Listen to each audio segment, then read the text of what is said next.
Okay, welcome to episode 2 of our language here. And today I'm going to start working on the phonology. I don't know if I'll get it done, but I definitely don't want to have this video go too long. I'd like to keep these videos short and frequent rather than long and requiring a lot of editing. So here's what I like to do with phonology. I like to have the IPA consonant chart in front of me. Not that I plan to use most of these sounds, but it's nice to just sit there and think, especially if I don't have a really solid idea, or, if I'm not just trying to make, start with something simple. This gives me an idea, especially of at least the symbols I'll need when I'm using things that I've never used before, like the retroflexes. So, to remind ourselves what we're going for, our phonology is soft, fricatives, liquids, retroflex stops, pharyngeals. Soft. So soft, to me, really, fricatives, basically everything in this lower half, and the nasals, all are very soft sounds to me. So I guess what I'm saying in my phonology is that I don't want it to be stop heavy. But do I really just mean I don't want coda stops? That's a possibility. I certainly want some stops. I think, I guess I should clarify I'm coming up with the phonology of the proto-language, which I'll then evolve. I'm definitely going to have what I consider the most obvious. P, T, K. I'm absolutely having those in the proto-language. And to go with that, B-D-G, because I can make B-D-G very quickly turn into fricatives. That's not hard. I do want to focus a little bit on these sounds. I definitely want them in there. So I could start with them. In fact, I do want to start with them because one of the things I want to do with this is vowel coloring. So I need to just start with, let me actually just highlight what I'm going to be using.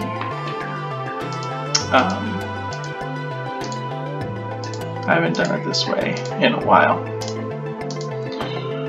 But I want to highlight at least the areas that I'm using. I want uvulars, I want pharyngeals, and I want glottals. Although I probably won't use the voiced glottal, and I might not use the voiceless pharyngeal, but we'll see. I'm partial to these sounds for soft languages. Hl and l just sound soft to me. I'm very much a fan of that. I'm also a fan of using f and v instead of f and v. I'm going to let my brain sit on that for a second while I pop in the nasals that I'm absolutely going to use. M, n. I tend to use the velar a lot, but I think I'm going to avoid it for now. I'm sure allophonically n will become n in front of velars, but I think I'm going to avoid it for now. What else? Let's see. I will probably use L. I think in this language I'm actually going to entirely avoid rhotic sounds.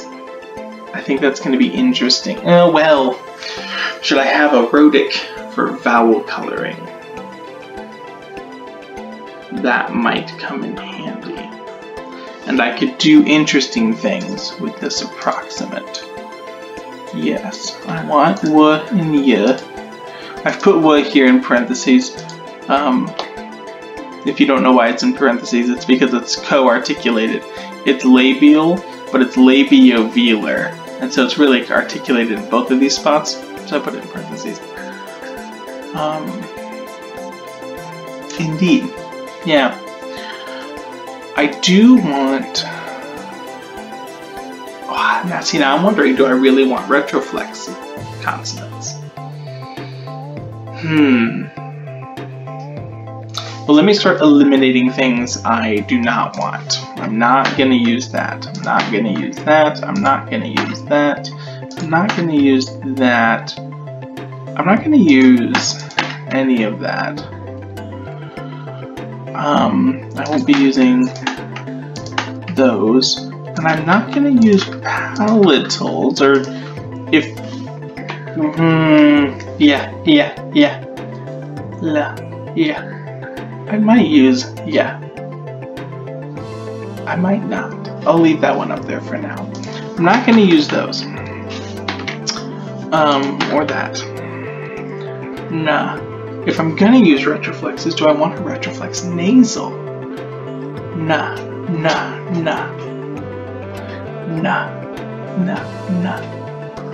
I think it makes sense to use a retroflex nasal. I'm gonna put my maybes in orange. Sha. La. I'm gonna avoid those. I think those are gonna be too much. My viewer stops almost seem unnecessary. I'm not doing anything else back here. Though I just don't have to do anything else back here. This is where the bulk of sounds always ends up being anyway. So is absolutely a thing that's going to happen. I'm not sure about the and the. It's sort of normal to put that in your soft language. But I think sh. I almost want to do that. I'll leave that. I'm going to have, I think, one or the other. If I use retroflexes, I'll do these. If I don't use retroflexes, then I might use sh and j. I don't know if I want to use both. I know that there are languages that do distinguish between those, but I don't know if that's where I'm going with this language. I am going to go ahead and grab those and get rid of those, because I'm not gonna distinguish between those, certainly.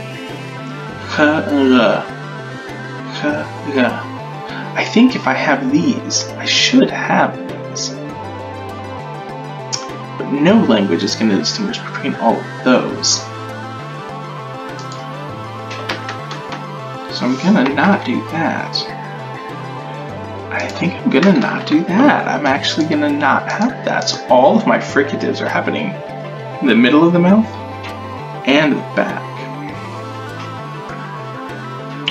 And now that leaves me with the question of K and G, K and G. Do I want them? I think I'm actually going to label them as optional for now and see what happens. I don't want phonemic glottal stop.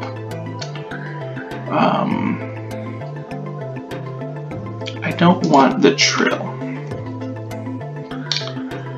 I don't think having this and no other palatals is going to make much sense for our language. And I know I've pretty much come to the decision not to include those, so we're looking pretty good. I'm going to go ahead and remove that and that. Do I want both of these? Ch and r. Ch, r. Ch, r.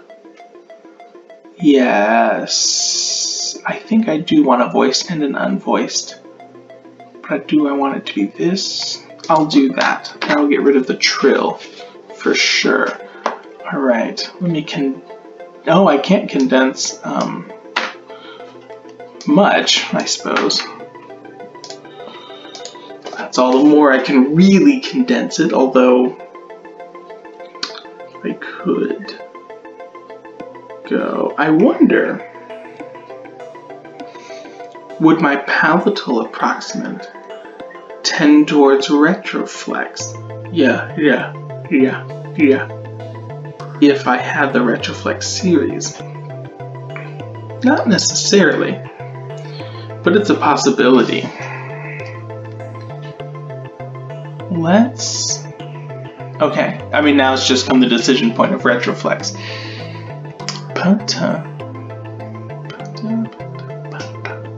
So what I'm really doing is I'm differentiating between very front of the mouth, just a few things. Inside the mouth is madness, and the back of the mouth,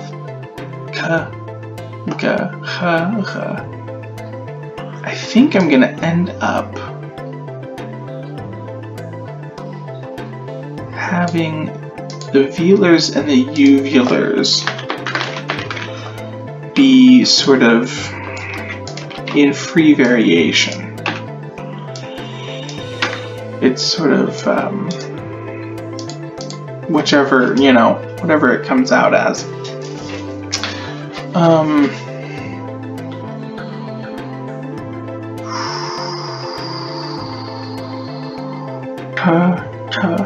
Retroflex and palatal sound very different. It makes me wonder if I should get rid of my yeah and replace it with yeah. Oh, do I like the sound of that though? Yeah. La. Technically, la is also an option, but I'm not sure I want that. La.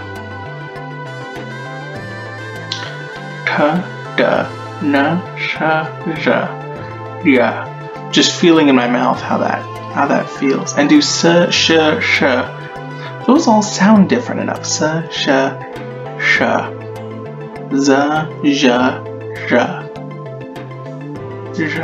I think I'm going to have all of those. Na. I think I'm gonna not have this.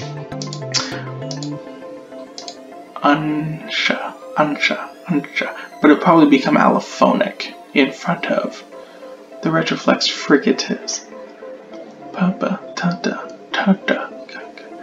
I'm gonna go ahead and say yes to the retroflex, just to play around with it. And if I don't like it, I'll end up taking it out later. You can always do that. And do I want k-g? It seems weird not to have stops that far back, but not terrible. Not impossible.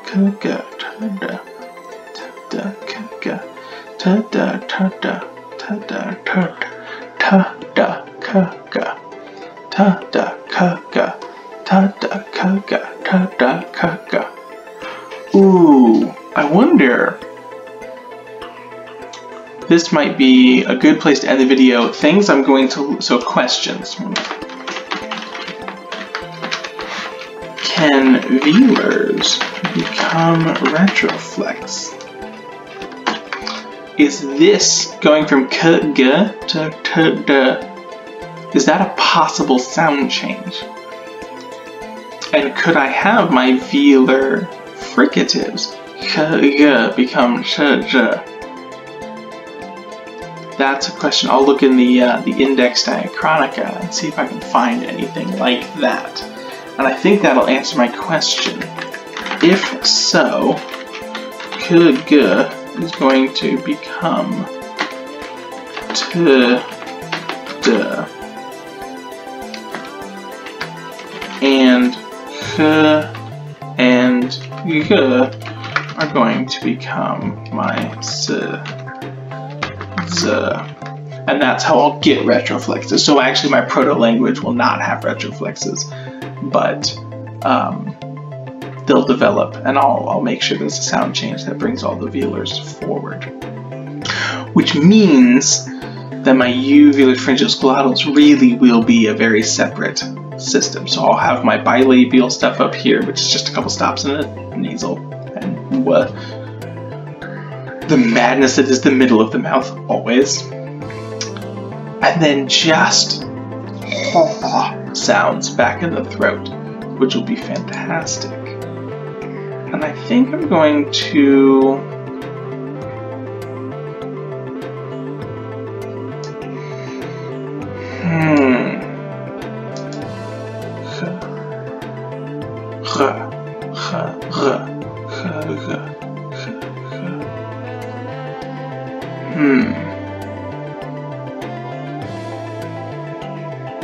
Yes. I'm going to end the video here. I've got another question is, do I want, in my proto-language, do I want to back it up a little and say stops became fricatives, and then bilabial fricatives became glottal, and that's where my H comes from, and that could be how we start to distinguish the different H's and start getting vowel coloring. And so in a sense, yeah, and then I gotta figure out what do I want to do, where do I want to get sh and j from, I suppose. That could be another question. Whence do sh and j come?